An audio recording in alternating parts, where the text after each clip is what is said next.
Bien, hoy vamos a meternos a fondo con la figura de Mario Bunge, un pensador argentino-canadiense que fue una auténtica fuerza de la naturaleza intelectual. Físico, filósofo, prolífico como pocos y sobre todo rigurosísimo. Tenemos varias fuentes que nos van a ayudar a entender no solo su vida, sino el enorme edificio filosófico que construyó. Exacto. Es que hablamos de alguien que vivió 100 años. 100. Y en ese tiempo escribió más de 80 libros, cientos de artículos, todo con un objetivo muy claro: levantar un sistema filosófico completo, coherente, anclado en la ciencia y en la razón. Vaya tarea. Desde luego. Y nuestra misión hoy es un poco destilar la esencia de ese pensamiento tan sistemático y ver por qué sus ideas siguen resonando hoy, quizá más que nunca, diría yo. Pues empecemos por el principio, si te parece. Nació en Buenos Aires 1919. Hijo de médico socialista, enfermera alemana, su formación inicial fue en física. Parece que esa base científica marcó todo lo que vino después, ¿verdad? Absolutamente, totalmente. Aunque fue un autodidacta voraz en filosofía desde muy joven, su mentalidad siempre fue la de un científico. Buscaba claridad, buscaba evidencia, lógica. ¿Y las turbulencias políticas en Argentina? Claro, eso lo llevó al exilio. Y fue en Canadá, en la Universidad McGill, donde consolidó su gran obra, sí. Pero esa pasión temprana por la ciencia y también por la justicia social, como decías, son como hilos conductores, ¿sabes?, en toda su vida y su pensamiento. Entremos ya en materia filosófica. Uno de sus pilares es el realismo científico. Suena bastante intuitivo, pero ¿qué implicaba exactamente para Bunge? Pues implicaba una postura muy firme. El mundo existe, objetivamente. Independientemente de que lo pensemos o de que lo observemos, existe y punto. Y nuestra mejor vía para conocerlo, aunque sea siempre de forma aproximada y, ojo, corregible, es la investigación científica. Claro. Y esto, claro, lo puso en confrontación directa con corrientes muy influyentes en su época. Pienso en el relativismo, el posmodernismo. Temas candentes. Sí, a las que acusó directamente de minar la búsqueda de una verdad objetiva. Él no creía que la verdad fuera simplemente una cuestión de opinión o de discurso, de construcción social, para nada. Y eso conecta directamente con su defensa del cientificismo, que es una palabra que a veces, genera cierto rechazo, ¿no? Sí, tiene mala prensa a veces. ¿Cómo lo entendía él? ¿No sería simplemente decir, solo importa la ciencia, o sí? No exactamente. Él hablaba de un cientificismo ilustrado. A ver, no era un desprecio por las humanidades bien hechas, para nada. Era más bien la afirmación de que cuando hablamos de conocimiento fiable sobre el mundo, lo que él llamaría autoridad epistémica, pues el método científico es el estándar de oro. No hay otro igual. Entiendo. Y por eso fue tan crítico, a veces demoledor, con lo que él consideraba pseudociencias. El psicoanálisis, la homeopatía, eran blancos habituales. Sí, les daba bastante caña. Y también a ciertos filósofos como Heidegger o Foucault.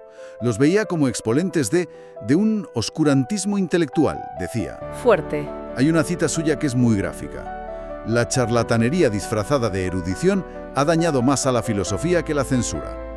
Buscaba claridad y rigor por encima de todo.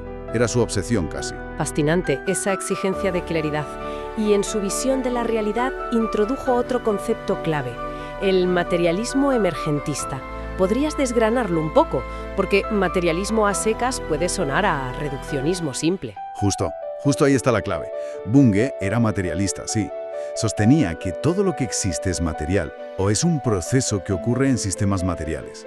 No hay sitio para entidades espirituales o inmateriales en su sistema.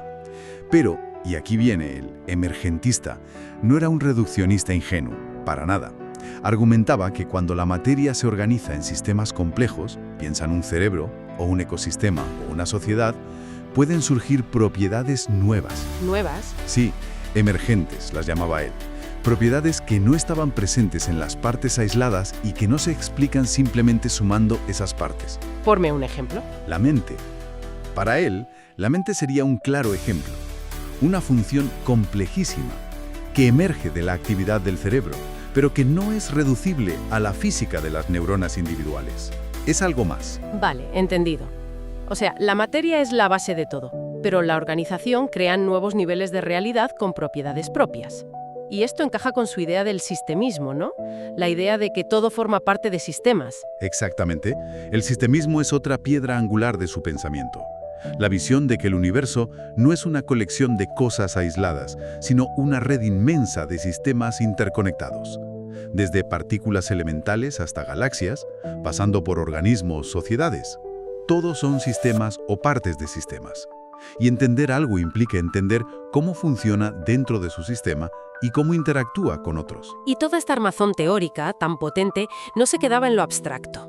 Bunge la aplicó a cuestiones muy concretas, como la ética o la política. Centrada en maximizar el bienestar real de las personas. ¿Y cómo? Pues basándose en el conocimiento científico sobre nuestras necesidades y capacidades. ¿Y en política?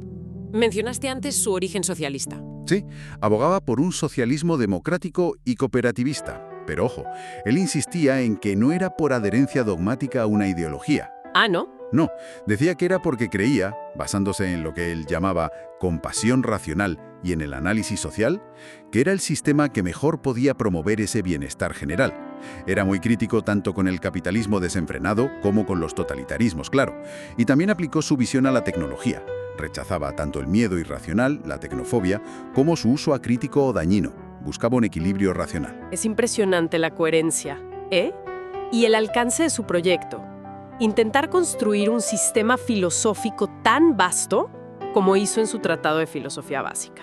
8 volúmenes. 8 volúmenes, sí. Abarcando desde la lógica y la semántica hasta la ontología, la epistemología, la ética. Es monumental, casi sobrehumano.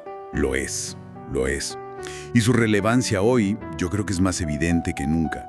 Vivimos en una época marcada por la posverdad, la desinformación deliberada, el negacionismo de hechos científicos básicos. Totalmente. Pues su insistencia en el realismo, en buscar la evidencia, en el pensamiento crítico, en la claridad conceptual, su ideal de una filosofía exacta, que usara herramientas lógicas y matemáticas para evitar la ambigüedad, es que es un antídoto muy necesario hoy en día. Entonces, si tuviéramos que resumir la gran aportación de Bunge, sería esa llamada constante al rigor. A la claridad. A fundamentar nuestras creencias y acciones en el mejor conocimiento disponible, que para él era el científico. Sin duda. Yo creo que esa es la esencia. Su legado es una defensa apasionada, casi militante, de la racionalidad y la honestidad intelectual, en todos los campos, no solo en la ciencia. Y quizás, para dejar una reflexión final, podríamos preguntarnos algo. A ver. ¿Qué pasaría si aplicáramos hoy a los discursos públicos, a la política, a lo que vemos en redes sociales, ese filtro bungiano, esa exigencia de evidencia, de coherencia lógica, de claridad conceptual? ¿Cuántos debates se transformarían radicalmente? ¿Cuántos discursos se vendrían abajo al exponer sus fundamentos? O más bien, la ausencia de ellos. Buena pregunta. Es una tarea pendiente, ¿no? Una que él seguramente nos animaría a emprender sin dudarlo.